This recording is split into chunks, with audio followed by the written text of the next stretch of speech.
Janwahi News Channel. Plot number bungalow number 31 royal palm जो आरे police station के area में, वहाँ पर डॉक्टर स्मिता नरम करके हैं, उनका जो बंगला है वहाँ पर 18 तारीख की रात को चोरी हुई थी। और जो उनके मैनेजर है उन्होंने जो घर में उनको दिखा, जो नौकर ने बोला कि घर का पीछे का साइड का दरवाज़ा टूटा हुआ है और चोर अंदर आया और बहुत सारी हॉल की मूर्तियाँ और बहुत सारी चीज़ें गायब है। तो उन्होंने ओनर को कांटेक्ट किया जो यूरोप में घूमने गई है। तो मैनेजर को उन्होंने पुलिस स्टेशन में एफआईआर देने के लिए भेजा। 19 तारीख को सुबह केस रजिस्टर कर लिया गया है।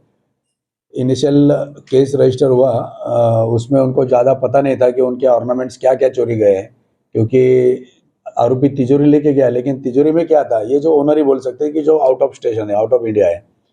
तो हमने उनको कांटेक्ट किया, उन्होंने फिर हमको मेल भेजा कि मेरा ये चीज़ें भी गायब है, मीन्स जो तिजोरी नहीं है उसमें ये चीज़ें थी और बाकी चीज़ें मुझे याद नहीं आ रही है। तो 36 लाख के ornaments, diamond ornaments, diamond jewellery और जो मूर्तियां है जो उनकी चोरी हुई थी, ऐसा एफआईआर उन्होंने दिया था।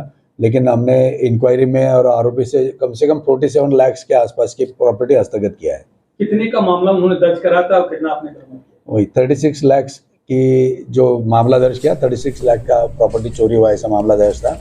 और हमको एक्स्ट्रा प्रॉपर्टी मिली है जो उनको याद नहीं है, वो कांटेक्ट याद करके हमको बोलने वाले हैं। कितनी मूर्ति जो दिख रही है प्राचीन टाइप की है या क्या है, मूर्ति की खासियत क्या है? ये जो मूर्तियाँ हैं इन्होंने गांव से या इधर से 25-30 साल पहले खरीदा है, बहुत पुरानी मूर्ति है। आरोपी जो है, जो दोनों हैबिचुअल ऑफेंडर है, एक के ऊपर जो बेटा है उसके ऊपर बोरोली पुलिस स्टेशन में केस रजिस्टर है और जो उसके पिताजी है उसके ऊपर आरे पुलिस स्टेशन में चोरी की केस रजिस्टर है।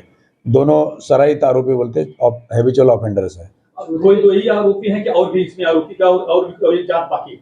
नहीं, मैक्सिमम तो रिकवरी जो एफआईआर में उससे भी ज़्यादा ही रिकवरी हुआ है। आरोपी 2 ही थे, कंफर्म हुआ है। चोरी के बाद कितना वक्त लगा आपको आरोपियों को पकड़ने? सब टोटल सीसीटीवी एरिया के सीसीटीवी फुटेज चेक किए, बाद में फिर उसमें उसका चेहरा अस्पष्ट था, इसके लिए फिर मैनुअल इंफॉर्मेशन निकाली, जो अपने खबरी बोलते हैं ऐसा, वो इंफॉर्मेशन निकाल के फिर ये दोनों आरोपियों को ट्रेस आउट